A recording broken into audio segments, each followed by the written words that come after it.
स्वागत है आपका। हमारे साथ मोतीलाल ओसवाल के नवनीत दमानी भी जुड़े हैं। नवनीत नमस्कार। और अंतर्राष्ट्रीय बाजारों में अच्छी खासी उठापटक है क्रॉस एसेट क्लासेस, और शुरुआत कच्चे तेल से ही करना चाहेंगे। जिस तरह की मुनाफा वसूली यहाँ पर और जिस तरह का सेल ऑफ नेचुरल गैस में देखने को मिला है, यहाँ पर क्या करने की राय है? अच्छा जी, लास्ट कुछ दिनों में हमने देखा है कि नेचुरल गैस प्राइसेस में एक रुकावट का दौर जो है वो रुकता ही नजर नहीं आ रहा है। कल के सत्र में हमने थोड़ी उठापटक देखी है, बट आज फिर से सेलिंग का माहौल छाया हुआ है। मुझे लगता है कि शॉर्ट टर्म के लिहाज से जब तक 190-200 तक के स्तर कन्विंसिंगली नहीं टूट जाते, ये पुल बैक चलता रहेगा और वहां से सेलिंग बरकरार रहेगी। तो सेल ऑन रैली की स्ट्रेटेजी रहेगी, बट फिलहाल रिटेल पार्टिसिपेंट्स को यहाँ से दूर रहने की सलाह रहेगी। दूसरा सवाल क्रूड ऑयल पे, जहाँ पे हमने लास्ट 2 दिनों में थोड़ी सी गिरावट का माहौल देखा है और 6400 के स्तर से 6200 के स्तर तक प्राइसेस को आते हुए देखा है। ये एक अच्छा टेक्निकल पैरामीटर टूटा है निचले स्तरों पे और कोई खास फंडामेंटल ट्रिगर्स नहीं है अगले कुछ दिनों में मार्केट को ड्राइव करने के लिए। तो मुझे लगता है कि नरमी का रुख कंटिन्यू रह सकता है, जो कि प्राइसेस को 6090 6050 तक ले जा सकता है। तो सेल ऑन रैली की स्ट्रेटेजी यहाँ पर भी रहेगी। तो बिकवाली यहाँ पर एनर्जी पैक में जारी रह सकती है। अगर इस हफ्ते की भी बात करें तो दोनों ही कमोडिटीज में नेगेटिव ट्रेंड्स फिलहाल यहाँ पर दर्ज किए गए हैं। नवनीत, इसी के साथ अगर मेटल्स की बात की जाए तो यहाँ पर स्टील में हमने बढ़त आते हुए देखी है। कॉपर भी हर डिप पर खरीदारी देखता है। बाकी मेटल्स के बारे में सेम नहीं कहा जा सकता।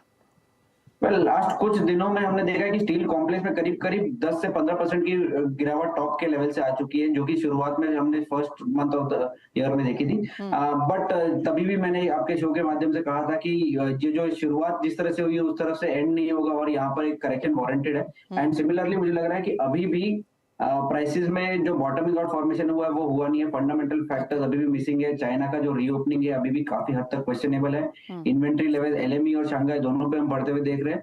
तो ये जो छोटे मोटे हम बाउंस देख रहे हैं या पुल बैक देख रहे हैं, ये काफी हद तक क्वेश्चनेबल है।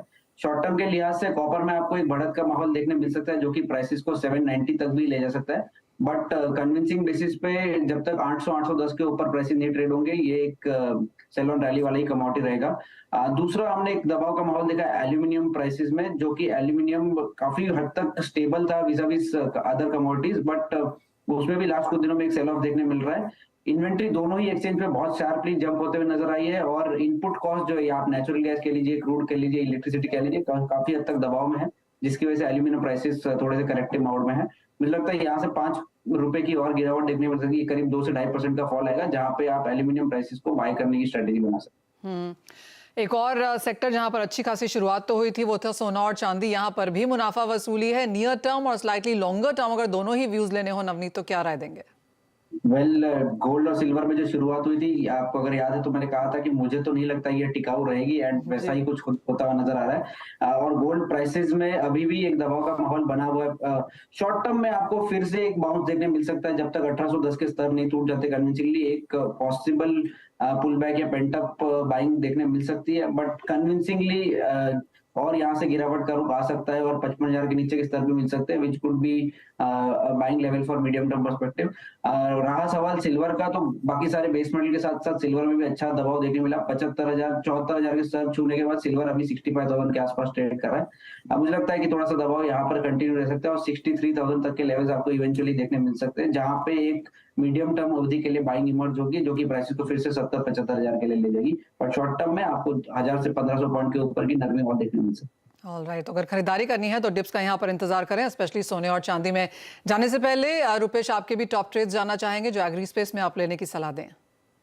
एग्री स्पेस में मुझे लग रहा है जीरा अभी अगेन वापस अपवर्ड की तरफ जा रहा है। जो गल्फ दुबई में चल रहा है, वहाँ पे एक्सपोर्ट के बहुत अच्छे खासे व्यापार हुए ऐसा सुनने में आ रहा है। उसके हिसाब से वही न्यूज के पीछे कल भी ऊपर की सर्किट लगी थी। आज ओवरऑल एग्री स्पेस में डाउनवर्ड ट्रेंड है, तो आज थोड़ा हल्का सा प्रॉफिट बुकिंग हुआ रहेगा, लेकिन एक बार 29,000 का बॉटम 8% बन गया ऐसा लग रहा है, बिकॉज गर्मी भी बहुत ज्यादा है प्रोड्यूसिंग सेंटर्स में, तो प्रो भी और कम होने की गुंजाइश है। तो ओवरऑल बुलिश न्यूज ही मार्केट में भी चल रहे हैं। तो वो हिसाब से मुझे लग रहा है 30,500 के आसपास आए तो अगेन जीरा बाइंग कर सकते हैं। The stop loss below 30,000 and the target would be around 31,500। Alright, तो वो टॉप ट्रेड यहाँ पर मसालों में आता हुआ, जहाँ पर जीरे में एक कारोबार करने की यहाँ पर राय है। लेकिन इसी के साथ बहुत शुक्रिया नवनीत एंड रुपेश साथ देने के लिए। मुझे भी दीजिए इजाजत। ब्रेक के बाद लेकर आएंगे आवाज समाचार।